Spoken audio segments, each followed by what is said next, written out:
শব্দটাও থেমে গেল। হৃৎপিণ্ড এত জোরে ধুকধুক করছিল যে মনে হচ্ছিল বুক ফেটে বেরিয়ে আসবে। আবার হাঁটা শুরু করলাম। আবার সেই শব্দ, ছপ ছপ।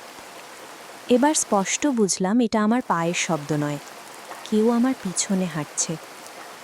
আজ না, আরেক বৃষের রাত। শ্রাবণের সেই রাতটা শুরু থেকেই অস্বাভাবিক ছিল। সকাল থেকে আকাশের রং বারবার বদলাচ্ছিল, কখনো ধূসর, কখনো কালচে নীল। দুপুর গড়াতেই বাতাস ভারী হয়ে উঠল, গাছের পাতা কাঁপতে লাগলো অকারণে। গ্রামের বুড়োরা বলছিল আজ নাকি বড় বৃষ্টি নামবে। বিকেলের দিকে মা বলল আজই মামার বাড়ি পৌঁছাতে হবে, কাল নদীর জল বাড়লে আর যাওয়া যাবে না।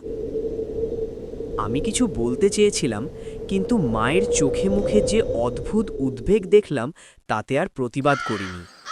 বাবা তখন বাইরে কাজে গিয়েছিল। ঠিক হলো আমি একাই যাব।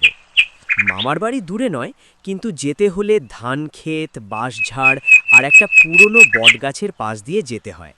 দিনের বেলায় রাস্তাটা স্বাভাবিকই লাগে, কিন্তু রাতে, বিশেষ করে বৃষ্টির রাতে, গ্রামের কেউ ওই পথ ধরতে চায় না। সন্ধ্যা নামতেই বৃষ্টি শুরু হলো, প্রথমে হালকা, তারপর ক্রমেই ভারী। টিনের চালের ওপর বৃষ্টির শব্দ যেন ঢোল বাজানোর মতো। আমি একটা পুরনো ছাতা নিয়ে বেরোলাম। পা ফেলার সঙ্গে সঙ্গেই কাদা ছপছপ করে উঠছে। চারদিকে অন্ধকার, শুধু মাঝে মাঝে বিদ্যুতের ঝলক। গ্রামের শেষ বাড়িটা পেরোনোর পরই চারদিক হঠাৎ খুব নিস্তব্ধ হয়ে গেল। ঝিঝি পোকার ডাকও যেন থেমে গেছে, শুধু বৃষ্টি আর নিজের শ্বাসের শব্দ শুনতে পাচ্ছি। কিছু দূর যেতেই ধান ক্ষেতের মাঝে সরু পথটা শুরু হল। দুপাশে লম্বা ধানের গাছ বৃষ্টির জলে মাথা নুইয়ে আছে। হঠাৎ মনে হলো কেউ যেন দূর থেকে তাকিয়ে আছে। আমি পিছনে তাকালাম, কেউ নেই।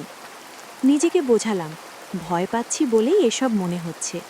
ঠিক তখনই ছপ ছপ আমার হাঁটার শব্দের সঙ্গে আরেকটা শব্দ মিশে গেল। আমি থামলাম, শব্দটাও থেমে গেল। হৃৎপিণ্ড এত জোরে ধুকধুক করছিল যে মনে হচ্ছিল বুক ফেটে বেরিয়ে আসবে। আবার হাঁটা শুরু করলাম।